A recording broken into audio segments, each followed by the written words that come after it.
gusoma no kwandika kandi nguhaye kumvugira. Biragoye rero iby'uru rugendo nagiye nyuramo ni byinshi cyane nagiye nyuramo, agenda muri ubwo buzima maze kumenya ko aho mama avuka nta n'umwe ugihari, ndetse n'amasambu nta n'icyo nahabona. Nkomeza gusenga Imana igenda ibana nanjye, nkomeza kwiyakira nyine, numva ko bibaho nyine ndiyakira, nkomeza gusenga Imana kugira ngo Imana ikomeze kubana nanjye mu rugendo rwanjye. Ndashima Imana rero ko yagiye inshyigikira, ibana nanjye cyane, irandengera. Ubaho ngeze aha ngaha ndimo ndashima Imana ibyo imaze gukora.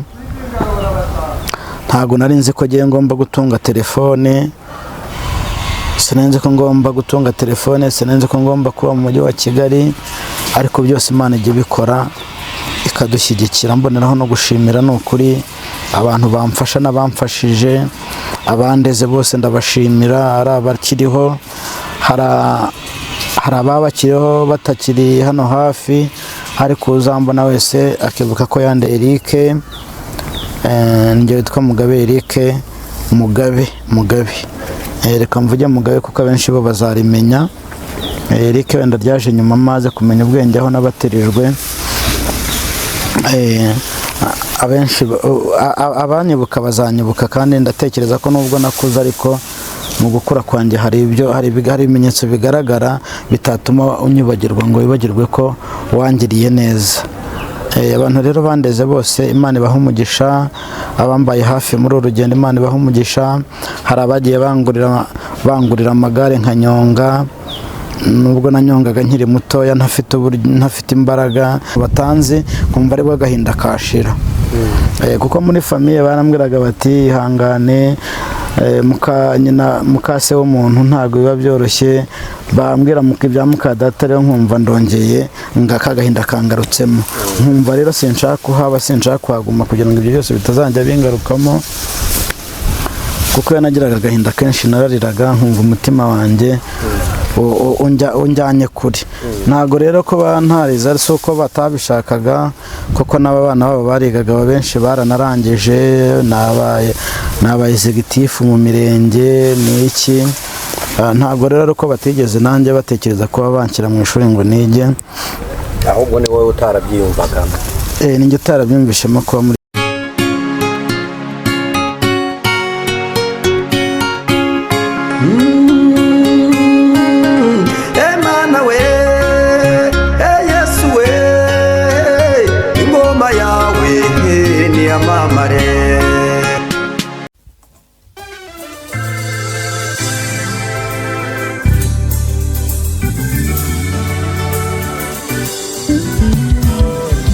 Studio ni igisubizo cyawe. Bahanzi, baririmbyi, namwe makorari mwifuza gukoresha indirimbo zanyu muri studio, ni mugane 3B Studio tubakorere neza audio na video. Wifuza gukora live recording cyangwa se live, tugane tubigufashemo. Wowe ufite ubukwe ukaba ukeneye abagufatira amashusho n'amafoto yabyo neza, ntugire impungenge, gana 3B Studio. Ibiciro byacu ntabwo bikanganye. Dukora mu mujyi wa Musanze ndetse no mu mujyi wa Gisoro muri Uganda. Akarusho kandi ku baririmbyi ushaka gukora indirimbo 3 wongezwa iya 4 ku buntu. Ukeneye ibindi bisobanuro hamagara 0788 978124. 3B Studio ni igisubizo cyawe. Twongeye kubasuhuza mu izina rya Yesu Kristo, tubifuriza amahoro y'Imana abane namwe aho muherereye hose. Uwiteka Imana abahire. Hanyuma rero nk'uko nyine mubibona twongeye kugira umutumirwa. Uraho neza? Muraho. Reka ngusabe kugira ngo usuhuze abakunzi bacu. Ndabasoje mu izina rya Yesu, amahoro y'Imana nabane namwe. Umeze mute? Turaho, turashima Imana. Okay, Imana ishimwe. Hari ijambo ngewe ndyumva bwa mbere naryumvise rivuzwe na Theo bose babireba, rivuga ngo ni Imana itanga umugisha mu mujyi no mu cyaha. Nimba riri muri Bibiliya ntago mbizi, ariko nyumva bwa mbere nabyumvanye Theo bose babireba ngo kuko uri Imana itanga umugisha mu mujyi no mu cyaro. ni indirimbo yasohoye 2005 yitwa ingoma yawe niyogere 2005 no 2006 bambe niko ibyo bintu turabyemera. Imana se ko itanga umugisha nyine hose.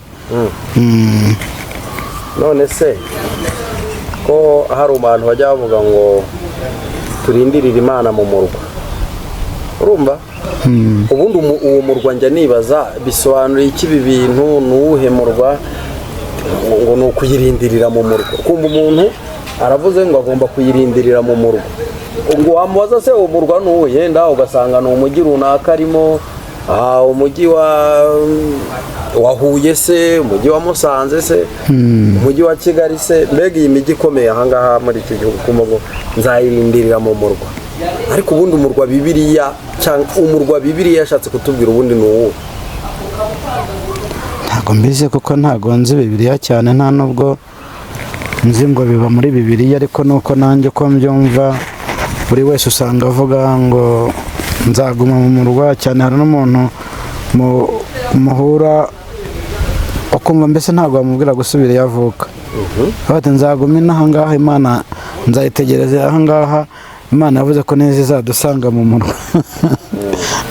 Nubwo nguko mbyumva rero, nanjye nta yandi makuru yabyo mbiziho, ariko nubwo buryo mbyumva. Njyewe rero iyo mbyumvise gutyo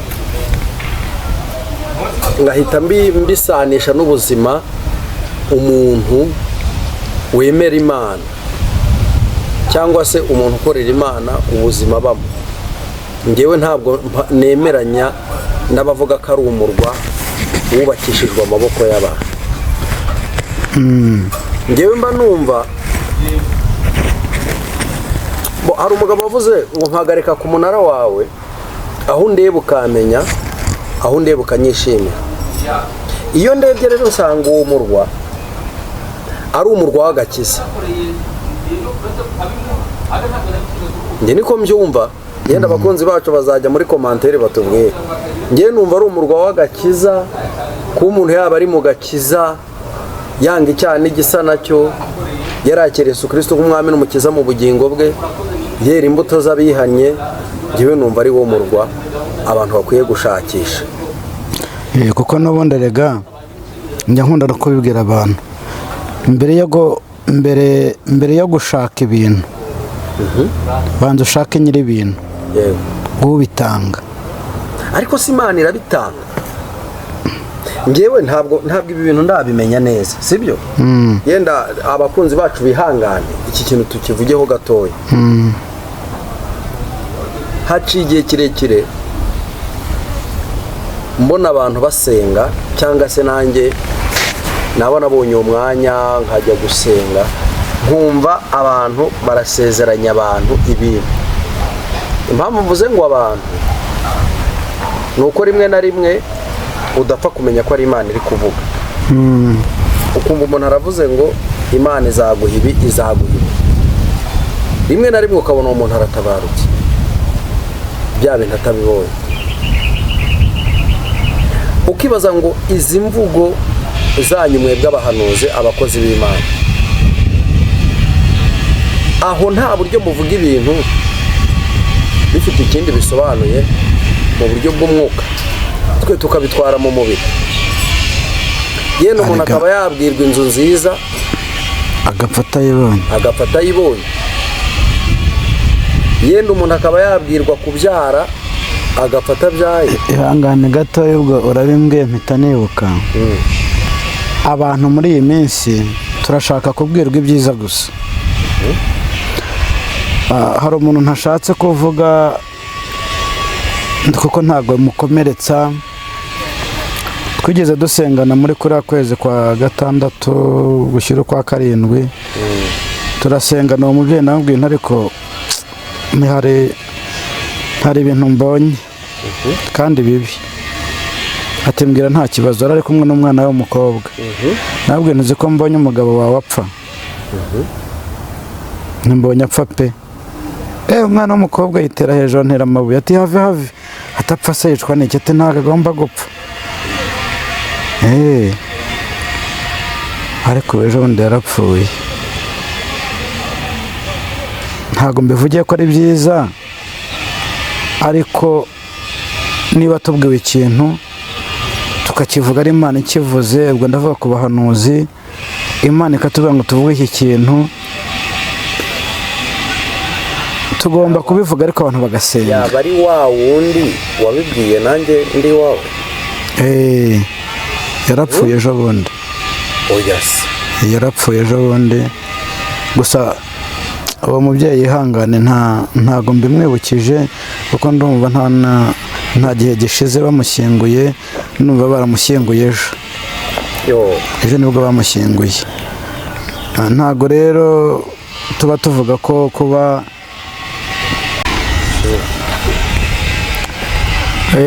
niyo mpamvu rero buriya niyo muhanuzi akubwira ikintu, ariko ntabwo ari bose nk'abo bakakubwira ibyiza gusa, ntibakubwire kwihana, ntibakubwire kugira gute, ahubwo bakakubwira ngo Imana irambwiye ngo iguhaye inzu nziza, ngo iguhaye imodoka. Ejo wajya kumva ngo umuntu atashye ibyo bintu atabibonye. Banza usenge, senga niba ubyumvishije urusenge, niba koko ari Imana ivuze bisengere, kuko gusengera ikintu ni byiza, ikintu ubwiwe ni byiza, ariko nanone ukibwiwe n'umuhanuzi hari igihe ukibwirwa n'umuhanuzi akaguheza ku musozi ugahora kuri cya cyizere. Senga rero, niba ari byiza twumvishe tubwiwe tubisengere, niba ari bibi nabyo tubisengere. Abantu bakunda gusengera ibibi gusa, ariko ibyiza nabyo ntibabisengere kandi biba ari ngombwa. No gusengera ntabwo byoroshye, kandi ikindi abantu nzajya mbwira ibibi mujye mwihangana, kuko nyine ubwo mba nabibonye. Bajye bihangana, ntibakantera amabuye ngo bavuge bati cyangwa se bamveho, nibyo mba nabonye. Bajye bihangana rero, abantu bajye bihangana kugira ngo tunabisengera rega biveho. Bajye bihangana. Reka bisabe rero kugira ngo usenge Imana, numara gusenga Imana ubundi dutangire ikiganiro cyacu. Yego, turagushimye nyakubahwa Imana yacu, Imana idukunda, Imana yabanye natwe, Imana yatumenye tukiri urusoro mu nda za ba mama. Tugushimiye ko wanya natwe kandi ukiri kumwe natwe. Tugushimiye ko urinda igihugu cyacu, ukarinda abanyarwanda, ukarinda abari hanze yacyo, ukarinda abari mu bihugu bitandukanye. Izina ryawe rihabwe icyubahiro. Komeza kutugira neza rero, ujye utubwira ko uri Imana yirirwa ahandi ariko igataha i Rwanda. Imana ishimwe ko ni ukuri utukigiriye icyizere cy'uko ukomeje gutaha iwacu i Rwanda. Ni ukuri turagushimiye kandi utugire neza, tukugiraho umugisha. Bana natwe muri byose rero, turasenze kandi turizeye mu izina rya Yesu Kristo, amen. Urakoze cyane ku bw'isengesho ryiza uduhaye. Abantu ubushize twigeze kuganira, utubwira ku buhamya ariko utubwiraho agace gatoya, kandi wavuze ko ubuhamya bwawe bugiye bufite ibice bigiye bitandukanye. Ngaho rero tuguhaye umwanya kugira ngo utubwire uburyo wabonyemo imirimo y'Imana, yenda n'abandi bantu barushirizeho kwizera Imana ndetse no kuyikorera muri ubu buryo cyangwa ubundi. Icya mbere, buri Imana yo gukunda, ntekereza ko aricyo cyiza kuruta ibindi. Imana yo gukunda, Imana igushaka, ntabwo yakubura. Niyo mpamvu rero ku buhamya cyangwa uko ugomba kubana n'Imana iyo uri imfubyi, uburyo ugomba kubana n'Imana nta yindi inama ni ugusenga, ukiragiza Imana, Imana ikakuba hafi. Ngira ngo ubushize nari nababwiye uburyo Imana yangiriye neza, ibana nanjye mu bupfubyi bwanjye. Nabyo ngiye kugarukaho cyane, ubuzima bwanjye uburyo nabayeho, nibyo ngiye kugarukaho cyane muri aka kanya. Abantu bagiye bambaza ubuhamya bwanjye, bagenda bambaza uburyo nabayeho, barambwira ati uzaduhe igice cya kabiri cy'ubuhamya. Ni ubuhamya rero butoroshye ariko bunakomeza abantu. Ni ubuhamya bukomeza abantu kugira ngo abantu bakomere. Nawe ushobora kubura mu buzima nk'ubwo naciyemo. Njye naciye mu buzima bukakaye cyane, urumva nabayeho ntaba mu irangamimerere, kandi ndi umunyarwanda mvuka i Rwanda, mbaho nta mubyeyi ngira, namenye ubwenge nta mubyeyi mbona. Nibwo buzima bwanjye nabayemo, mba muri ubwo buzima ndi umwana mutoya. Ibyinshi nagiye mbivuga, byari bikomeye cyane, byari bigoye, ariko nkomeza gusenga Imana ibana nanjye. Aho maze kumenyera ubwenge rero ubwo ndashaka gutanga ubuhamya mbekuye hasi mu mizi, kuko ubushize hari ibyo nakomoje ariko sinabivuga neza. Nko ku bijyanye n'ababyeyi, ababyeyi banjye bapfuye ndi muto cyane, ntago mbazi. Cyane mama we yapfuye nkiri muto cyane, kandi nawe apfa akiri mutoya, apfa ari abyaye jyenyine.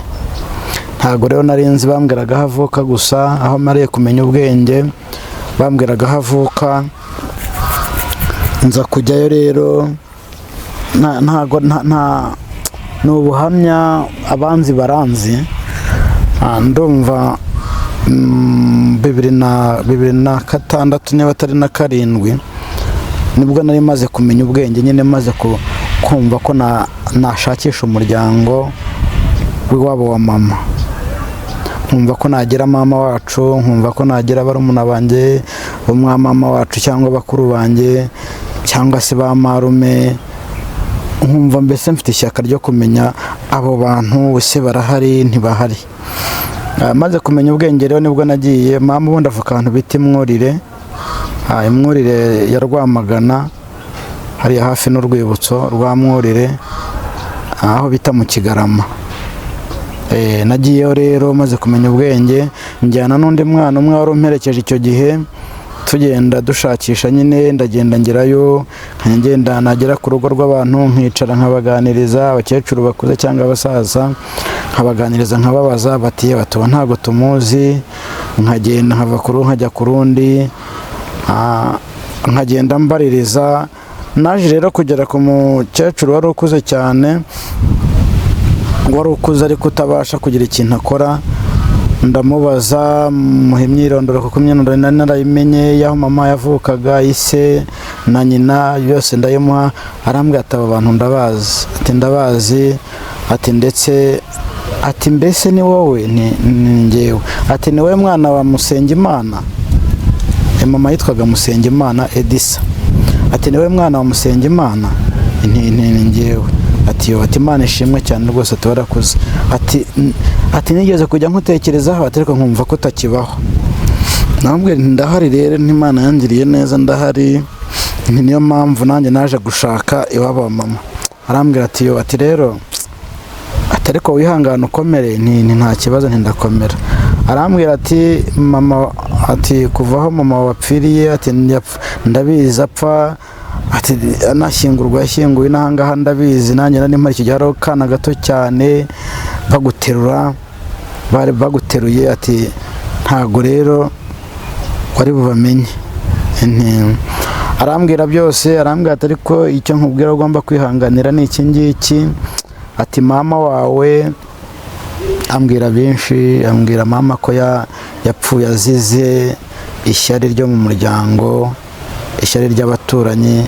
Mama yari umukecuru, ukuntu yabimbwiye, yambwiye ko mama yari umuntu muto cyane w'amagara makeya. Ambwira ko burya tunasa mu maso cyane. Umukecuru byose arabimbwira. Ambwira ati usa na mama wawe cyane mu maso. Kandi mama wawe yapfuye akiri muto, afite imyaka 30. Atapfure wabyaye wenyine. Ndabizi, amakuru narayumvishije. Ati rero ibyo ngiye kukubwira wihangane ukomere, ntihagire ikindi biguhungabanyaho. Ati mama wawe amaze gupfa hahise haba jenoside. Ati nta gihe cyabaye kinini cyarenze jenoside iraba. ati raba se na nyina mbese abo bavukana bose nta n'umwe warokotse. Ati kuri uyu musozi ntawe uhari. Ati niba washakaga no kugira ngo ubaze igisekuru cyangwa se ubaze nk'iby'iwabo bari basize, ati rwose ubyibagirwa. Ati nta n'ikintu na kimwe wabona. Ati naho bari batuye ntiwahamenya. Ati hatuye abandi bantu. Ati leta yashyizemo abandi bantu. Ati ntago wahamenya. Ati wiyakire gutyo umenye ko uri wenyine. Ati nta muntu n'umwe ukiharangwa. Ati bose barashize. Ndiyakira rero nkomeza kwa muri ubwo buzima. Urumva ntago byari byoroshye, byari urugamba rukomeye cyane. Niyo mpamvu abantu bajya bakunda kumbwira ngo ko ntajya nkunda guseka, nta binsetsa ntabyo mbona bituma nseka, kuko nta cyiza nigeze mbona muri iyi si, nta na kimwe. Nza kubaho gutyo rero, ariko nkomeza gukomera kubera n'uwo mwana twari turi kumwe wari wamperekeje ngenda dushakisha. Uwo mwana akomeza kumbwira ati hangane nta kundi nyine, icyambere ni ubuzima, kwiyakira bizaza. Nkomeza kubaho gutyo, nkomeza gusenga, ariko nkagira ikintu cy'intimba ku mutima, nkumva ndi njyenyine, nkumva ndababaye cyane. Ariko Imana ikomeza kugenda ibana nanjye, iranshyigikira. Ubu rero aho bigeze aha ngaha ndashima Imana, kuko ntago nkifata nk'imfubyi, kuko ndakomeye. Ndashima Imana ko Imana yagiye ibana nanjye cyane, irandengera, ikajya imbwira ko izangirira neza. Imana rero ndayishima ko yakomeje kubana nanjye mu bihe byose bikomeye nagiye nyuramo, byo kutagira ababyeyi, byo kutagira mama, byo kutagira mwene mama. Ngenda mbana nabyo, ariko ndashima Imana ko ubu ngubu hari aho ingejeje ikora. Ndashima Imana rero, ntago mbivuga kuri kamera gusa, hari n'abanzi baranzi ubuzima nabayemo, abantu benshi barabizi. Ari abo muri famiye kwa papa, ari ba masenge barabizi, ari babyara banjye barabizi, barahari barabizi uburyo nabaye mu buzima bukomeye, barabizi. Ntago ari amateka ndiho mvuga mbeshya, ni amateka y'ibyabayeho cyane. Nabayeho rero mu buzima bukomeye cyane, ngenda ndagira inka z'abantu, ariko nkagenda ngira gukundwa n'abantu. Abantu barankundaga, abakecuru bakankunda, abasaza bakankunda, abana bakankunda, kuko njye niyo nasanga guhata igitoki nasanga usekura, nanjye nkagufasha nkagusekurira, byarangira nkagenda. Abantu rero ubuhamya bukwiye kutubera isomo, kuko hari abantu babona umwana nta babyeyi agira ntibamwiteho. Bigomba kutubera isomo rero. Nagiye nderwa n'abantu batandukanye, kubera ko nari ndi mu buzima bugoye. Genda nderwa n'abantu batandukanye hirya no hino, wongezeho wese yaranyakiraga akandera, ariko kubera guheranwa n'agahinda, kubera n'umubabaro n'iki, nkumva ntago nshaka kuhabona. Ndagiye mba abantu batandukanye, ntago mbeshya. Ibyo mvuga birazwi, abantu barabizi. Abantu bagiye bandera ni benshi, muzagenda mubibona mu makomanteri. Nagenderwa n'abantu benshi batandukanye b'ababyeyi, harimo n'abo ntibuka, ariko bose Imana ibaha umugisha. Abangiriye neza, babanye nanjye bakamba hafi cyane, nubwo ntigeze ngira ibihe byo kwiga ngo njye mu ishuri nige nk'abandi, ariko nshima Imana ko yampaye gusoma no kwandika. Nta shuri nigeze njyamo, abandeze barabizi, nta shuri nigeze njyamo, ntago nigeze niga, ntago nize. Ntazagire n'abambona ngo banyibeshyeho baturiya muntu ari yarize. Hari abajya bavanga ngo narize, ngo mfite ubwenge, ngo narize. Oya, ntago nize inshuti zanjye. Na primaire ntago nigeze nyiga, ahubwo n'Imana yampaye gusoma no kwandika. Irambwira ati nguhaye gusoma no kwandika, kandi nguhaye kumvugira. Biragoye rero iby'uru rugendo nagiye nyuramo, ni byinshi cyane nagiye nyuramo. Nagiye mba muri ubwo buzima maze kumenya ko aho mama avuka nta n'umwe ugihari, ndetse n'amasambu nta n'icyo nahabona. Nkomeza gusenga Imana igenda ibana nanjye, nkomeza kwiyakira nyine, numva ko bibaho nyine ndiyakira nkomeza gusenga Imana kugira ngo Imana ikomeze kubana nanjye mu rugendo rwanjye. Ndashima Imana rero ko yagiye inshyigikira ibana nanjye cyane, irandengera ubaho ngeze ahangaha ndimo ndashima Imana ibyo imaze gukora. Ntabwo nari nzi ko ngiye ngomba gutunga telefone, sinenze ko ngomba gutunga telefone, sinenze ko ngomba kuba mu mujyi wa Kigali, ariko byose Imana ijya ibikora ikadushyigikira. Mboneraho no gushimira ni ukuri abantu bamfasha n'abamfashije, abandeze bose ndabashimira, ari abakiriho, hari ababakiriho batakiri hano hafi, ariko uzambona wese akibuka ko yandeze Imana izamuha umugisha, kandi nukuri azampamagara nyibwire ko nagiye mba ahantu hatandukanye, nanjye ahenshi sinahibuka, ingo nagiye mbamo zitandukanye, abandeze nk'umwana mu rugo, ariko sinshobore kwiga bitewe n'uko nari mfite agahinda kenshi nkumva nahora ngenda. Ntago rero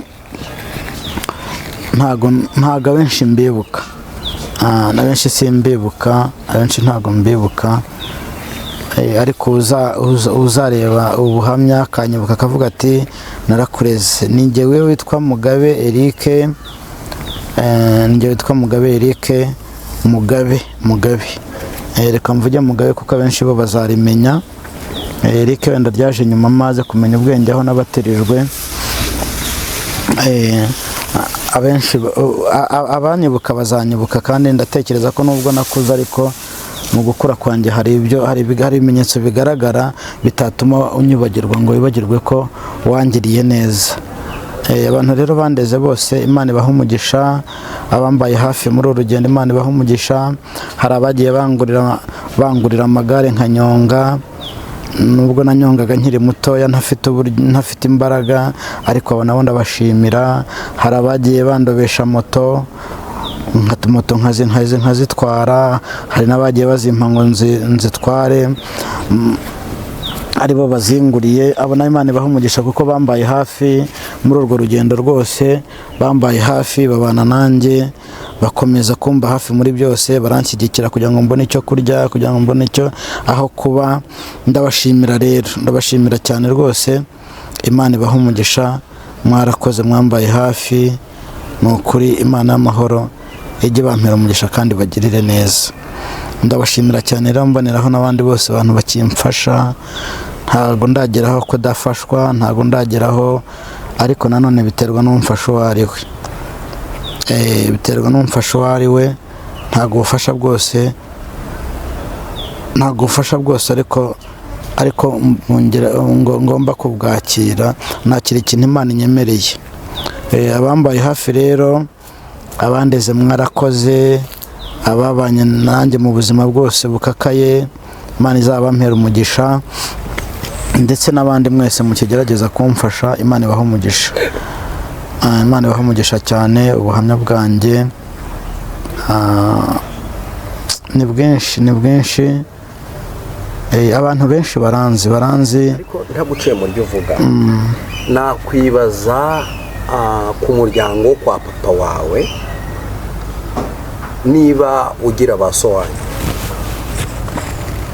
Oya, nta data wacu mfite ubu ngubu, ariko ba nyogosengera bafite. Bamasenge ndabafite babiri. N'ubushize ejo bundi hashize muri cya cyumweru cyashize ndumva naravuye kumusura, arakuze nawe, ni umukecuru ukuze cyane. Aranambwira ati gira wubake, ati byibuze nza kugushyingira. Umukecuru arahari rwose, masenge arahari, aracyakomeyemo, ariko nyine arakuze. Gusa ageze muri abakecuru batakigira amenyo, bakuko urumva uwo muntu abakuze.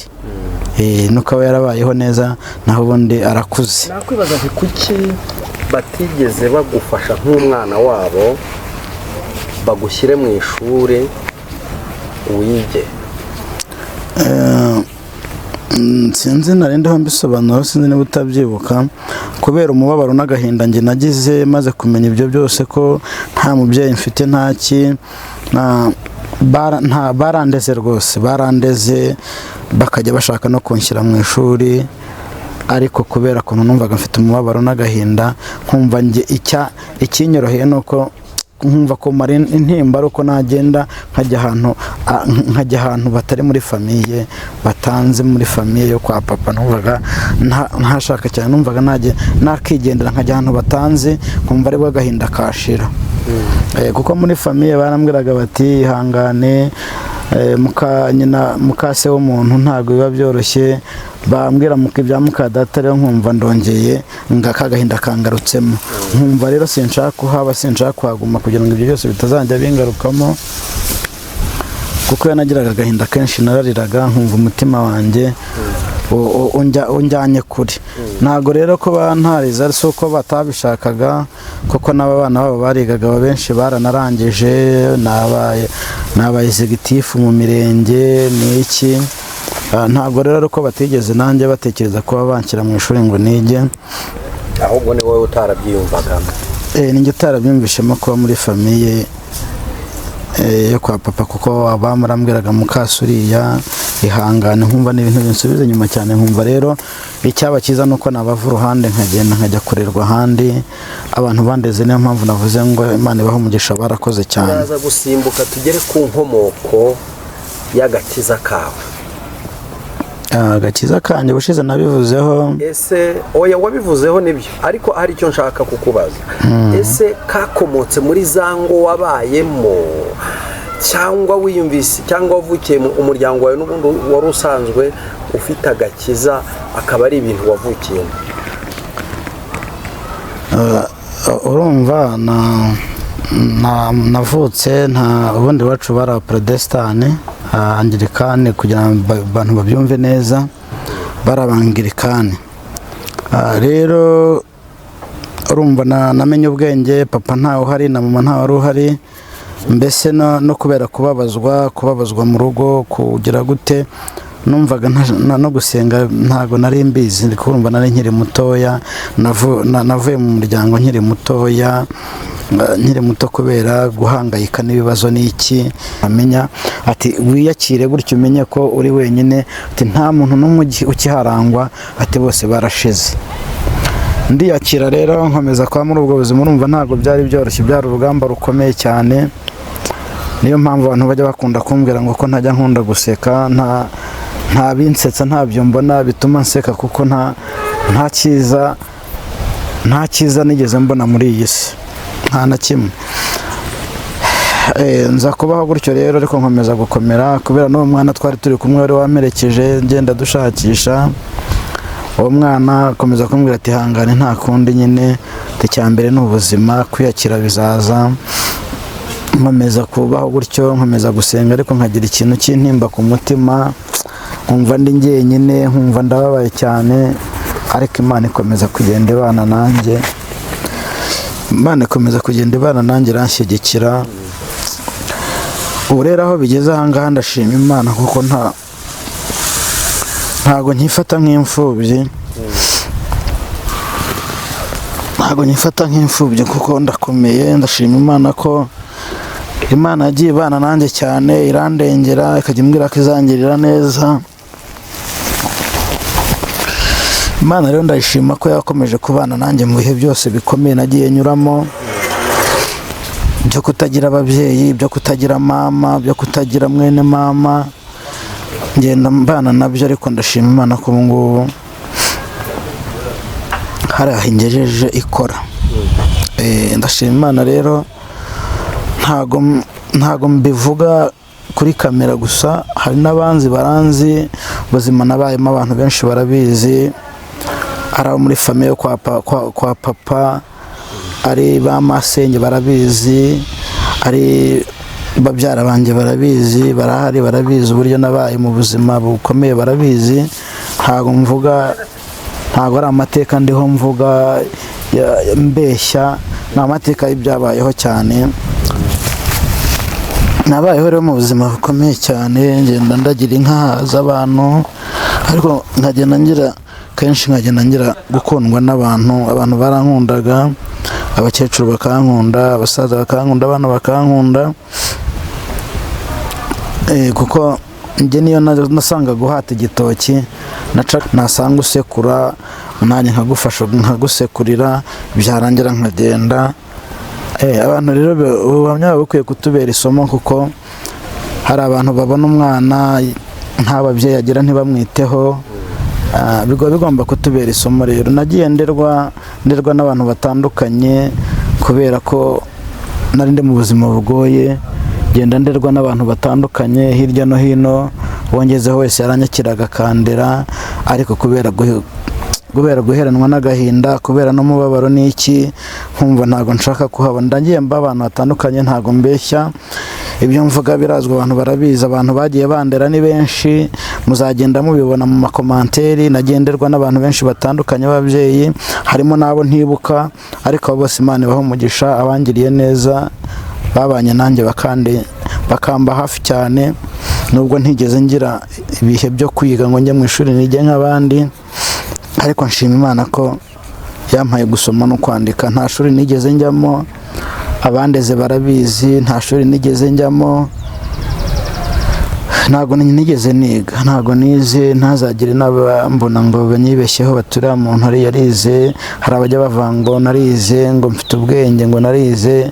Oya, ntago nize inshuti zanjye, na primaire ntago nigeze niga, ahubwo n'Imana yampaye gusoma no kwandika. Irambwira ati nguhaye gusoma no kwandika kandi nguhaye kumvugira. Biragoye rero iby'uru rugendo nagiye nyuramo, ni byinshi cyane nagiye nyuramo. Nagiye mba muri ubwo buzima maze kumenya ko aho mama avuka nta n'umwe ugihari, ndetse n'amasambu nta n'icyo nahabona. Nkomeza gusenga Imana igenda ibana nanjye, nkomeza kwiyakira. Nyine numva ko bibaho nyine ndiyakira, nkomeza gusenga Imana kugira ngo Imana ikomeze kubana nanjye mu rugendo rwanjye. Ndashima Imana rero ko yagiye inshyigikira, ibana nanjye cyane, irandengera. Ubaho ngeze ahangaha ndimo ndashima Imana ibyo imaze gukora.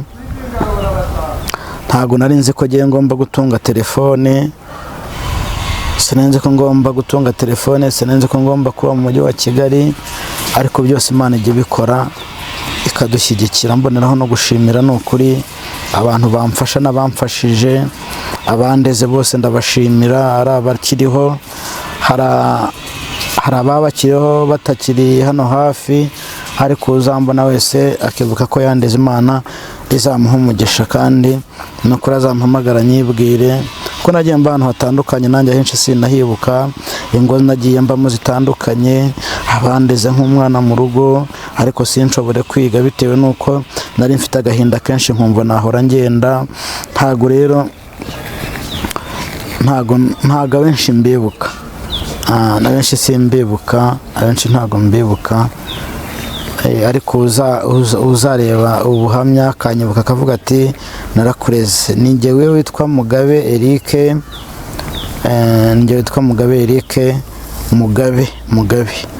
Reka mvuge Mugabe kuko abenshi bo bazarimenya. Eric wenda ryaje nyuma maze kumenya ubwenge aho nabatirijwe. Abenshi abanyibuka bazanyibuka, kandi ndatekereza ko nubwo nakuze, ariko mu gukura kwanjye hari ibimenyetso bigaragara bitatuma unyibagirwa ngo wibagirwe ko wangiriye neza. Abantu rero bandeze bose Imana ibaha umugisha, abambaye hafi muri uru rugendo Imana ibaha umugisha. Hari abagiye bangurira amagare nkanyonga, nubwo nanyongaga nkiri mutoya ntafite imbaraga, ariko abo nabo ndabashimira. Hari abagiye bandobesha moto nkazitwara, hari n'abagiye bazimpa ngo nzitware, aribo bazinguriye. Abo na Imana ibaha umugisha kuko bambaye hafi muri urwo rugendo rwose, bambaye hafi, babana nanjye, bakomeza kumba hafi muri byose, baranshyigikira kugira ngo mbone icyo kurya, kugira ngo mbone icyo aho kuba. Ndabashimira rero, ndabashimira cyane rwose. Imana ibaha umugisha, mwarakoze, mwambaye hafi. Ni ukuri Imana y'amahoro ijye bampera umugisha kandi bagirire neza.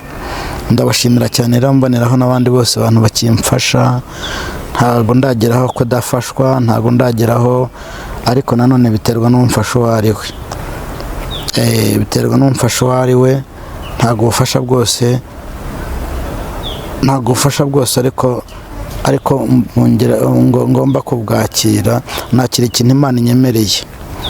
Abambaye hafi rero, abandeze mwarakoze, ababanye nanjye mu buzima bwose bukakaye, Imana izabampera umugisha, ndetse n'abandi mwese mukigerageza kumfasha, Imana ibaha umugisha.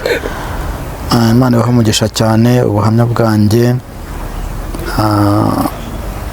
ni bwinshi, abantu benshi baranzi. Ariko ntaguciye mu ryo uvuga, nakwibaza ku muryango kwa papa wawe, niba ugira ba so wanyu. Oya, nta data wacu mfite ubu ngubu. Ariko ba nyogosenge urabafite? Bamasenge ndabafite 2. N'ubushize ejo bundi hashize muri cya cyumweru cyashize ndumva naravuye kumusura, arakuze nawe, ni umukecuru ukuze cyane.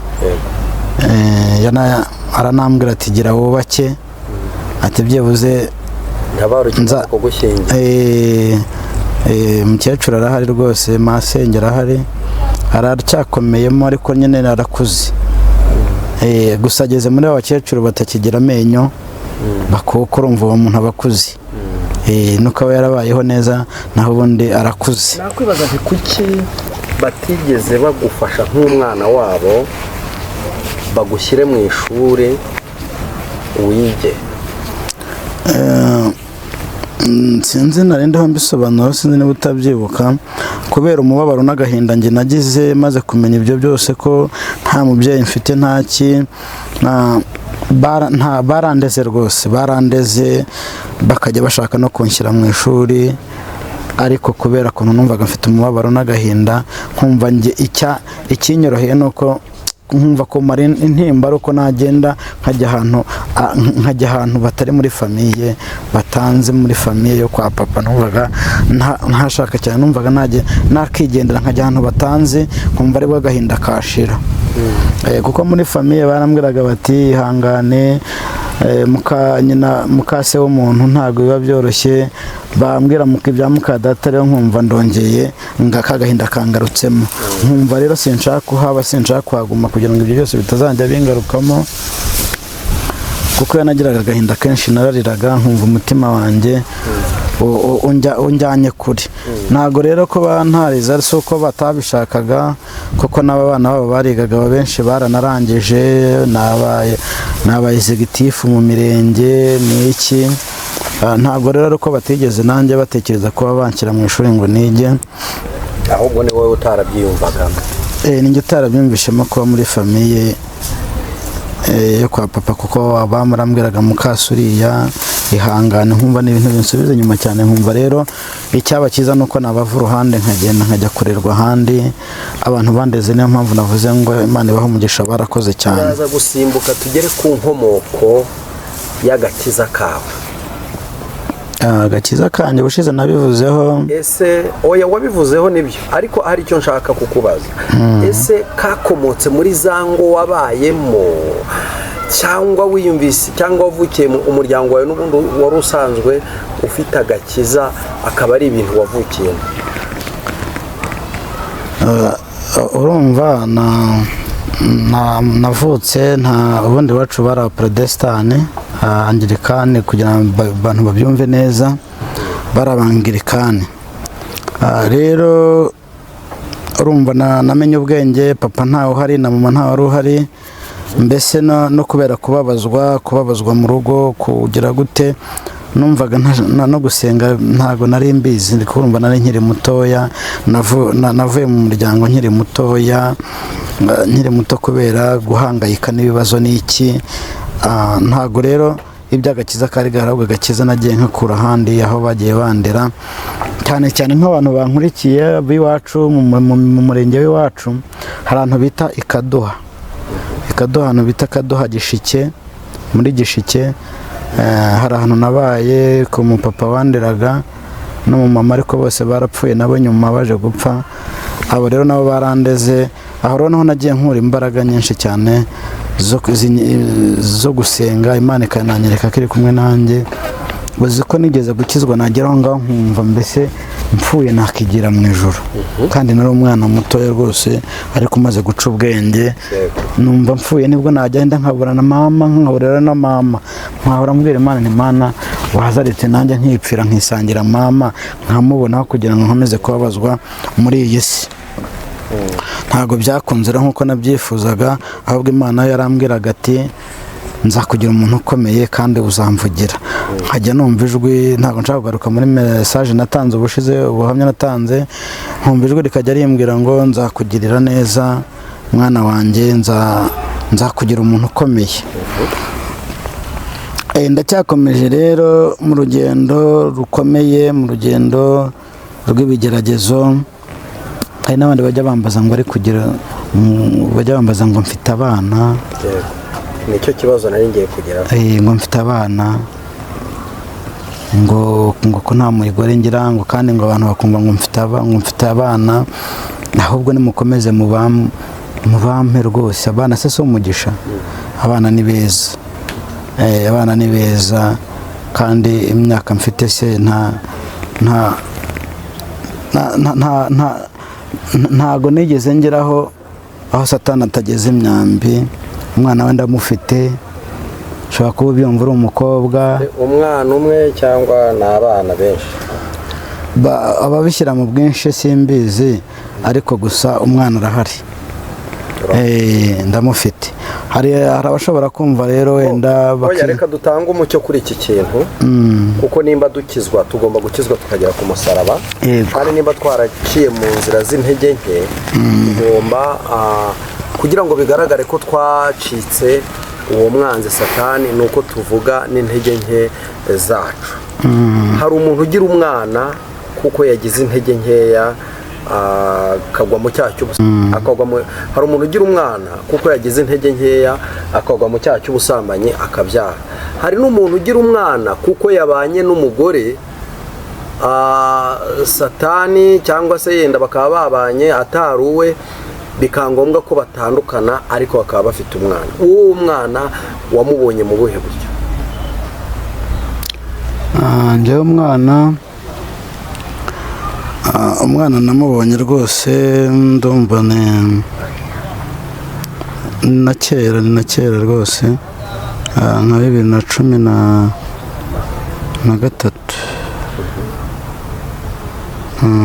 2013 ntabwo nibuka ukwezi neza. Habaye intege nkeya rero, intege nkeya zabaye kuko ntago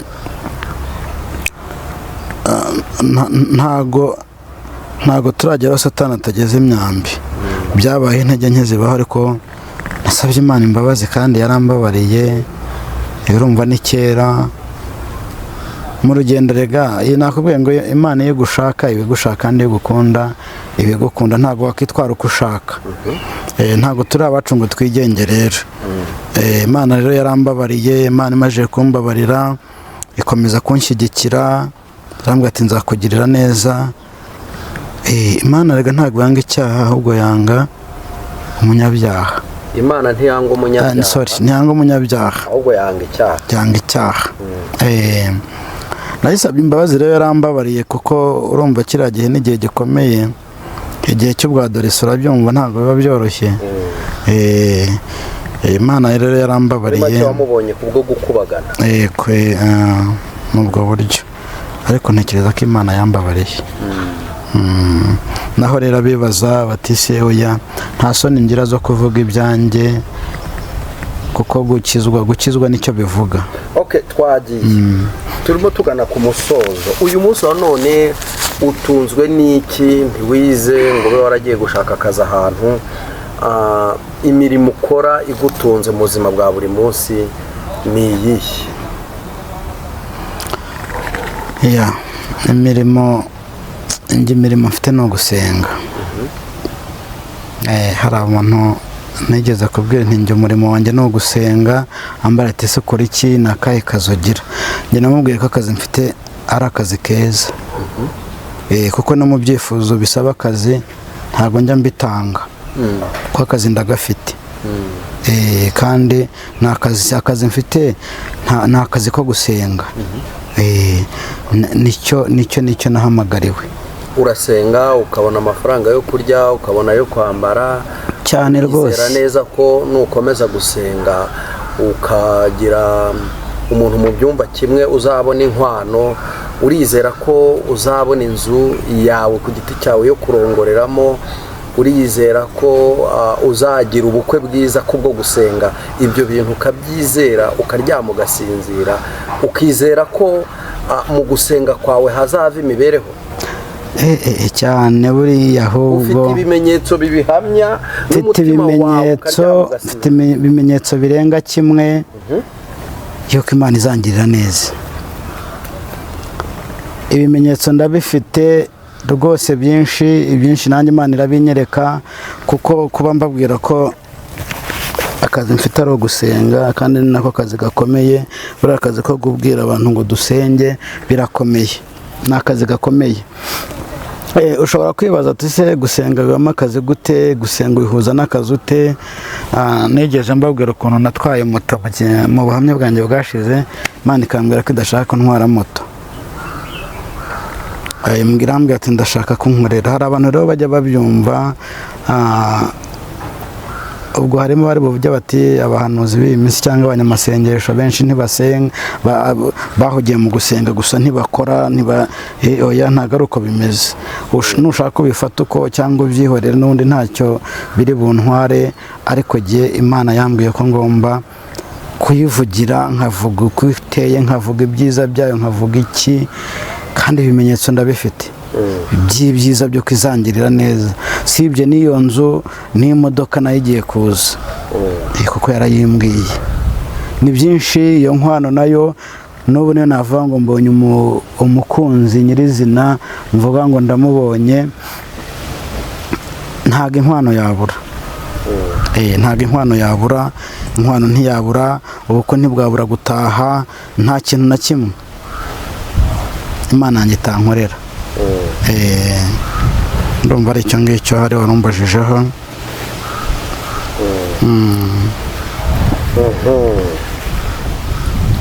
Urakoze cyane. Imana y'amahoro iguhereze umugisha. Ubwo buri wese n'umuhamagaro we, ariko biragoye kubyumvisha abantu. Ntabwo mbibumvishe rega, nibashaka babyihorere. Biragoye rero kugira ngo abantu babyizere, ariko ukunda Imana niwe umenywa nayo. Niko ijambo rivuga. Buri wese agira umuhamagaro we cyangwa akagira uburyo agomba kubaho. Njya mbona hari n'abadasenga, batanakora, Imana ikagira uko ibatunga mu gihe batari babona ako kazi, ariko yanabaha akazi nako bakagakora. Ubwo nawe ni akazi kawe, ni ubuzima bwawe, si ubwanjye, si n'ubw'undi muntu, ahubwo ni amateka yaranze ubuzima bwawe. Ndizera neza ko ejo cyangwa ejo bundi tuzaba tuvuga n'andi mateka mashya. Wagize urugo cyane. Urakoze cyane kudusangiza, uri n'amatwi niyumve. Ndizera ko buri wese agize icyo atoramo. Ngaho reka tugaribo n'isengesho. Nimero reka manye vuge. Nimero ni 0788 966 9 41. Iyo niyo nimero watubonaho ushaka ko dusenga, twagufasha gusenga, n'ubundi bufasha bwose wadufasha ku murimo w'abashaka, tuzafatanya kandi nzi ko bizagenda neza. Imana ibahe umugisha. Rero reka dusenge mu izina rya Yesu. Mana nziza, turagushimiye, turaguhimbaje, tugushimiye kugira neza, tugushimiye kujya uduhagararaho, tugushimiye ko wabanye natwe mu rugendo rwose twanyuzemo, wabanye natwe uraturindura turengera. Mwami, none tugejeje amasaha, tugeze kuri uyu munsi, tugeze muri uyu mwaka tugihumeka umwuka w'abazima. Izina ryawe rihabwe icyubahiro. Komeza rero kurinda, ukomeze kurengera abari mu buzima nk'ubwo nabayemo, ubashyigikire cyane, urinde imfubyi, urinde abapfakazi, urinde abatishoboye. Mwami, ukomeze kubereka ukuboko kwawe kugira neza.